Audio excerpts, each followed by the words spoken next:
I kind of already alluded to this, but dispelling some old school norms and the way that I know I was taught to powerlift, and I know that if you still watch like some old school videos and the way that powerlifting has traditionally been taught, it's very, very extension heavy, bringing the rib cage and the pelvis further apart, just arch as hard as you can. That's really where a lot of movement-based issues originate from. So this donkey's on here to just tell you, like, don't be an ass, and don't fall for the kind of old school wisdom of just like, this is where you should be when you powerlift. There are portions of that you should rely on, and there are some extension-based movements that need to happen, but it's not all or nothing. That idea of just like arch your back, that's probably the number one technique flaw that we find ourselves coaching people out of for the squat and the deadlift. Don't get me wrong, you're going to arch when you bench press, and once we get there, we'll explain why that's necessary in that context. So the idea of ribs up and hips down results in a lot of different movement issues as you go along. So as soon as you get into this big, gross extension-based pattern, you'll lose your hip internal rotation, your hip flexion. And this is in the context of a squat, keep in mind. What that'll often lead to is poor hip positioning, leading to perhaps hip impingement.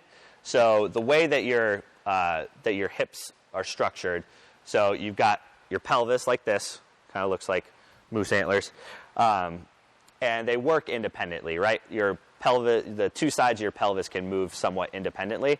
On your pelvis, you have your acetabulum, so where your femur meets your pelvis.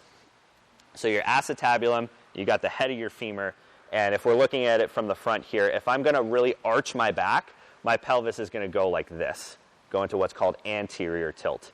So you can already see that if my femur is kind of snug in the acetabulum here, and I really arch my back and rotate my pelvis forward, I'm already going to get much closer to creating kind of that bone-on-bone contact.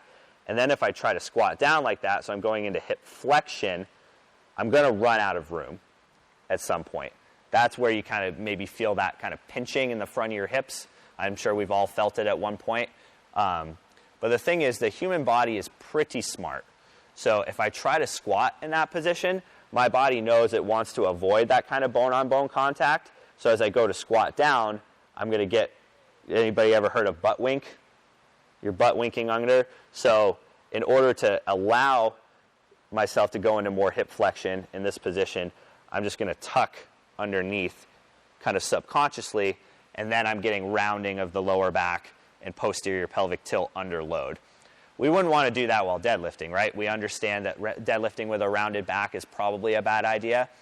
Going through that butt wink while squatting is not the same, but it's not really desirable either.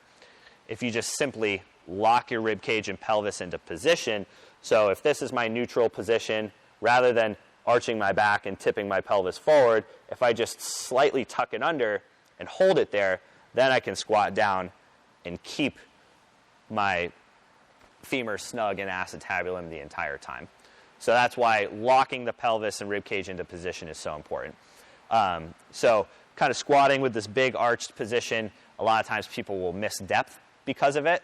So they'll just not be able to squat as low, or they'll get like a global return to center, if that makes sense. So with that butt wink often comes, the butt wink is pelvic posterior tilt and lumbar flexion. A lot of times with that will come thoracic flexion. So if I'm arching my back as hard as I can, rolling my pelvis forward, when I squat down like this, this is about where I feel like I'm starting to get stuck. I feel a lot of tightness right here in the front of my hip. I feel a lot of tightness in my lower back. If I'm going to keep squatting down, there's a couple ways I can do it. I can butt wink and allow my lower back to tilt under. Or if I hold this, my thoracic might tilt forward. Of course, that's what we don't want that with a heavy load on our back.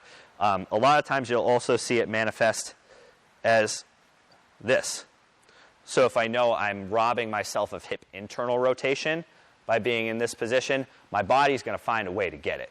So I might get it from my ankles and knees. The knees just follow what the ankle and the hips do. So if I lock myself in that good position, keep my pelvis where I want via my abdominal muscles, now I can squat as deep as I want without running into any of these changes in position. So what does that lead to? Red lights, because you don't squat low enough. Pain, of course, if you're just banging bone on bone over and over and over. It could lead to muscular weakness because you're not putting the right muscles in the right position at the right time. Just not a great situation. Again, I said extension wasn't evil, but you can see where like excessive extension, especially in the squat, leads to a whole host of issues. So what's the take-home message? Don't be a stripper. Don't pop your booty out. Don't pop, lock, and drop it. You want to lock, drop, and pop. I didn't come up with any of these. These are all Greg's poetic stuff. But we find ourselves coaching people out of this over and over and over. And it's something that old school powerlifting wisdom says, like, keeping your chest up is important, so let's keep everything up. And the people, I think, who still preach this style of squatting, they're the ones who either like they compete in federations where you don't have to squat that deep, so it doesn't become an issue, or they've all got hip replacements and fused lumbar vertebrae, and they're all beat to shit. So the most sustainable way to squat well is to do so with more of a central braced core to allow your hips to move the way that we want. So